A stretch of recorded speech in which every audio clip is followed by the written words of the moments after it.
RECS విలీనంపై మంత్రి Botsa drama లాపాలని Vizianagaram జిల్లా Telugu Desam party parliamentary అధ్యక్షుడు కిమిడి నాగార్జున అన్నారు. చీపురుపల్లి ఆర్ఈసీఎస్ కార్యాలయం వద్ద కార్యకర్తలతో కలిసి నిరసనలో పాల్గొన్న ఆయన మంత్రి బొత్సపై విరుచుకుపడ్డారు. ఆర్ఈసీఎస్ని ఏపీ ఈపీడీసీఎల్లో విలీనం పేరుతో బిల్లులు బాదుతూ ప్రజలను ఇబ్బంది పెడుతున్నారని మండిపడ్డారు. ఆ సంస్థలో జరిగే ఎనర్జీ అసిస్టెంట్ల అక్రమ నియామకాలపై నాగార్జున ధ్వజమెత్తారు.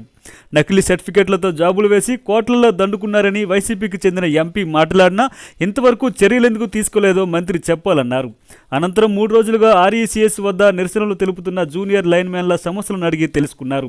తమ డిమాండ్లను సాధించుకునేంత వరకు కలిసి పోరాడదామని భరోసా ఇచ్చారు.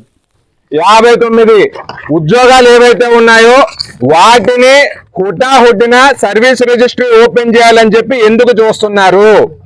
మీ ఎంపీ గారు బెల్లాన చంద్రశేఖర్ గారు 2 సంవత్సరాల క్రితం పత్రికా సమావేశం పెట్టి మరి ఇందులో తీవ్రమైన దోపిడీ జరిగిందని చెప్పారు.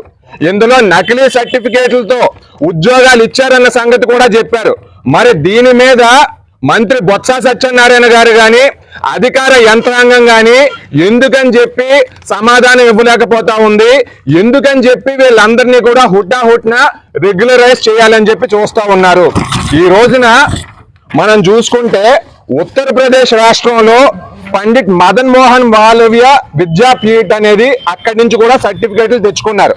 ఈ సంస్థ 2012లో మూసివేశారు. అక్కడి నుంచి ఒక సర్టిఫికేట్ వచ్చిందంటే అది నకిలీ సర్టిఫికేట్ కాదా? అదే రకంగా ఢిల్లీలో లాల్ బహదూర్ శాస్త్రి ట్రైనింగ్ ఇన్స్టిట్యూట్ అనేది ఉంది. దీనికి ఎన్సిటివిటి గుర్తింపు లేదు. అంటే నేషనల్ వొకేషనల్ కోర్సెస్ ఏవైతే ఉంటాయో వాటన్నిటికీ కూడా ఎన్సిటివిటి నుంచి గుర్తింపు అనేది ఉండాలి. మరి అటువంటి గుర్తింపు లేని కళాశాలల నుంచి కూడా సర్టిఫికేట్లు తెచ్చుకుంటే ఎందుకోసం అని చెప్పి వాళ్ళని పర్మనెంట్ చేయాలని చూస్తున్నారు. దీని వెనకాతనున్న రహస్యం ఏంటో చెప్పాలి. బొత్స సత్యనారాయణ గారు విజిలెన్స్ నివేదిక మీకు చిత్తశుద్ధి ఉంటే బయట పెట్టండి.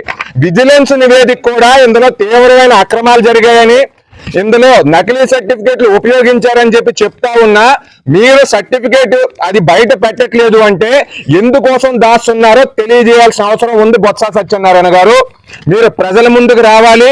వీటి మీద ఈ సమాధానాలన్నిటికీ కూడా మీరు జవాబులు ఇవ్వాలి అని చెప్పి తెలియజేసుకుంటూ ఇక చివరిగా ఇక్కడ జేఎల్ఎంస్ అందరూ ఎవరైతే ఉన్నారో వీళ్ళు గత కొద్ది రోజులుగా వాళ్ళ హక్కుల కోసం పోరాటం చేస్తా ఉన్నారు.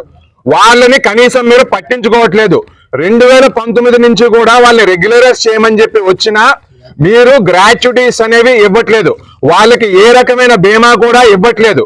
కొత్తగా చేరిన 59 మంది నకిలీ సర్టిఫికేట్లు ఉన్న 59 మంది మీద మీరు చూపిస్తా ఉన్న శ్రద్ధ ఒక 25-30 సంవత్సరాల నుంచి పని చేస్తా ఉన్న వాళ్ళ మీద ఎందుకు చూపించట్లేదని కూడా మేము ప్రశ్నిస్తా ఉన్నాం.